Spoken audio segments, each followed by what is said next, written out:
þar sem fleiri hafa ekki kvatt sér hljóðs, þá segir þessari umræðu lokið og næsta dagskrá liður númer 9, það fjárhagsstaða Akureyrarbæjar, til máls tekur bæjarfulltrúi Guðmundur Baldvin Guðmundsson.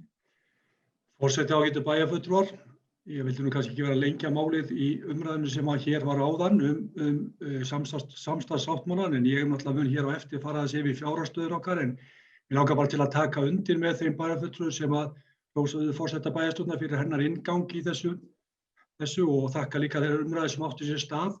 Ég vil líka vísa til þess að bæjarfulltrúi Sóley talaði að meirihlutinn hefði sýnt ákveðið hugrekki, en ég ætla líka að koma því á framfæri að ég ber afskaplega mikla virðingu fyrir minnihlutanum fyrrverandi sem að var tilbúin að takast á við þetta verkefni með okkur. Það okkur mikilsvert og það samfélaginu mikilsvert. En ég ætla hér í dag þess að fjalla fjárhagsstöðu Akureyrarbæjar, svona út frá þessu sem við erum að takast á við, og ætla bara að byrja hér þá mál mitt. Óhætt að segja að ákvörðun allra flokka í bæjarstjórn Akureyrarbæjar að taka upp meirihlutasamstarf í bæjarstjórn þetta kjörtímabil hafi vakið verðskuldað athygli. Sú staða sem komin upp í þjóðfélaginu og í rekstri sveitarfélaga á sér ekki fordæmi og það mat okkar bæjarfulltrúa að mikilvægt sé að snúa bökum saman í því verkefni sem við stöndum frammi fyrir. Eins og ég sagði áðan fór hér áðan fram góðar umræður þetta samstarf okkar, en ég mun horfa í máli mínu á þetta út frá fjárhagslegu stöðu sveitarfélagsins og þeim áskorunum sem við stöndum frammi fyrir. En hversu stórt verkefnið? Á fjármálaráðstefnu sveitarfélaga í liðinni viku kom fram í efasemdir sjálfbærni í rekstri sveitarfélaga og benti meðal annars á að sveitarfélög í landinu hafi verið rekin með halla í 20 ár af 25 árum á tímabilinu, hafa verið og verða rekin með halla í 20 ár af 25 árum á tímabilinu 1998 til 2022. Þetta kom okkur bæjarfulltrúum hér á Akureyri ekki opna skjöldu, því á fjármálaráðstefnu sveitarfélaga fyrir 2 árum kom fram að nokkur sveitarfélög, þar með talið Akureyrarbær, teldist ekki sjálfbær í rekstri. Var greiningin meðal annars byggð á afkomu, þróun og aldurssamsetningu íbúa og þjónustu þörf. Þá skemmst að minnast þess að á liðnu ári gerði eftirlitsnefnd með reikningsskilum sveitarfélaga athugasemd við að rekstur A-hluta hefði verið undanfarin ár rekinn með halla og þó svo Akureyrarbær hafi uppfyllt þau skilyrði sem sett fjármál sveitarfélaga rekstur A- og B-hluta á hans sé í jafnvægi, þá töldu þeir rétt að gera athugasemdir við þessa niðurstöðu. Það hefur því verið okkur bæjarfulltrúum ljóst að mikilvægt væri að snúa þessari þróun við og við gerð fjárhagsáætlunar síðastliðið haust þegar fyrir lá að verulegar launahækkanir væri í kortunum með svokölluðum lífskjarasamningum var einboðið að við þyrftum að fara ofan í saumana á rekstri og full samstaða var innan bæjarstjórnar þá að fara í þá vinnu á yfirstandandi ári, velta við öllum steinum og stefna að sjálfbærni í rekstri. Þarna vorum við vísa ekki farin að tala þetta nána samstarf eða þennan nýja meirihluta sem nú komið á, en við vorum sammála það að við þyrftum að snúa bökum saman strax við fjárhagsáætlunargerð 2020. En svo kom COVID. Já, svo kom þessi veirufjandi sem breytti stöðunni. Nú verkefni okkar bæjarfulltrúa ekki bara það að takast á við sjálfbærni rekstrar, heldur ekki síður það að takast á við afleiðingar COVID.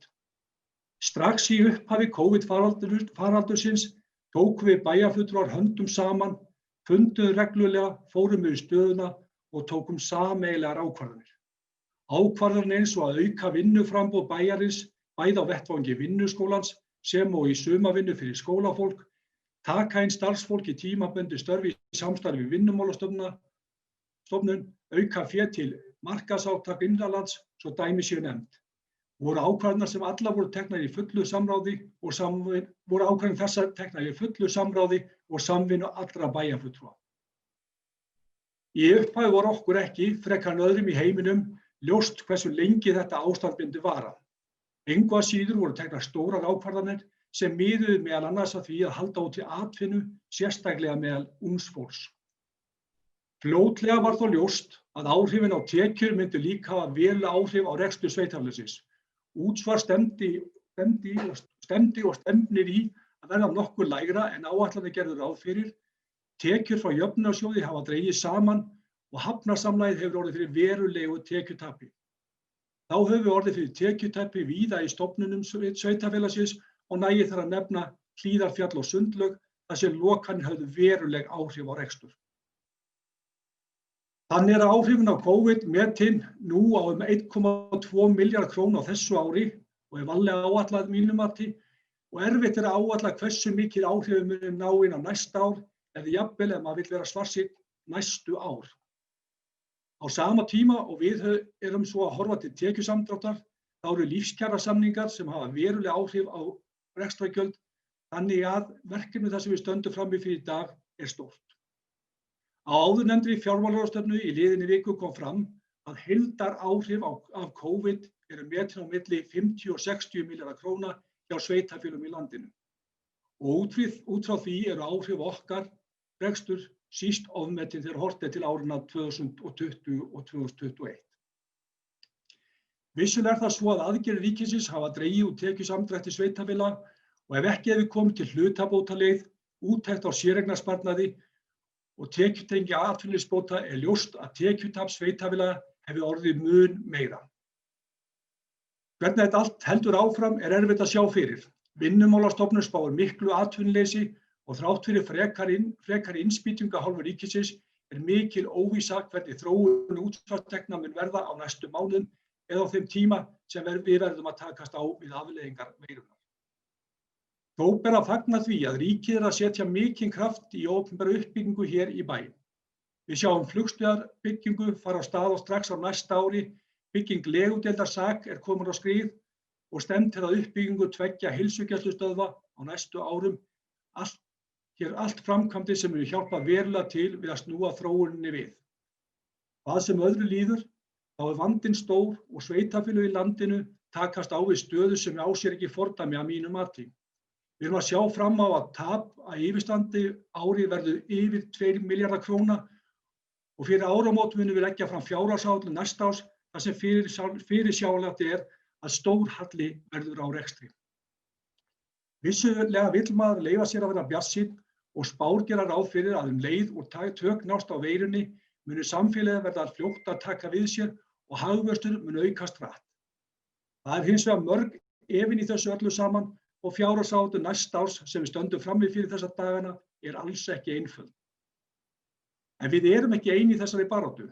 Rekstur sveitarfélaga er almennt ekki sjálfbær og flest öll sveitarfélög í landinu eru væntanlega með svipaða sviðsmynd. Á fjármálaráðstefnu voru kynntar aðgerðir ríkisstjórnarinnar til að létta á með sveitarfélögum, meðal annars að auka greiðslu vegna málefna fatlaðs fólks, auka innspýtingu vegna fjárhagsaðstoðar sveitarfélaga, tímabundna lækkun tryggingagjalds, auk þess sem allir vinna átakið verður framlengt ár. Allar þessar aðgerðir munu hjálpa til en duga engu að síður skammt. Í máli framkvæmdastjóra sambandsins kom fram að mikilvægt væri að huga að því að draga ekki og skarpt úr útgjöldum og auka þannig á vandann og bent var á að sveitarfélög gætu tekið á sig tímabundið högg með lántökum. Já, að taka lán. Í bæjarstjórn á liðnum árum höfum við tekið umræðu fjárhagslega stöðu sveitarfélagsins og höfum að sjálfsögðu horft á hana með mismunandi gleraugum. Hvað sem okkur kann að hafa fundist er það hins vegar mjög jákvætt að skuldastaða sveitarfélagsins er góð. Skuldaviðmið er 73% í lok síðasta árs sem er langt undir þeim fjárhagslegu viðmiðum sem settur í lögum en þar kemur fram að hlutfall skuldaviðmiðs megi ekki vera hærra en sem nemur 150%. Þá má geta þess að hlutfall þetta er betra hjá okkur en hjá flestu þeim sveitarfélögum sem við berum okkur gjarnan saman við. Sveitarfélagið stendur því vel að vígi til lántöku. Við getum því auðveldlega brugðist við með lántöku tímabundið til að draga úr þeim þrengingum sem við erum að sigla í gegnum og mæta fyrirsjáanlegum halla á rekstri.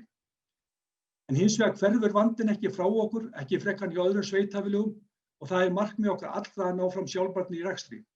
Slíkt næst ekki með að taka lán á lán ofan, heldur verður líka að horfa til þess að draga úr kostnaði, auka tekjur og eins og ég sagði hér í upphafi að velta við öllum steinum.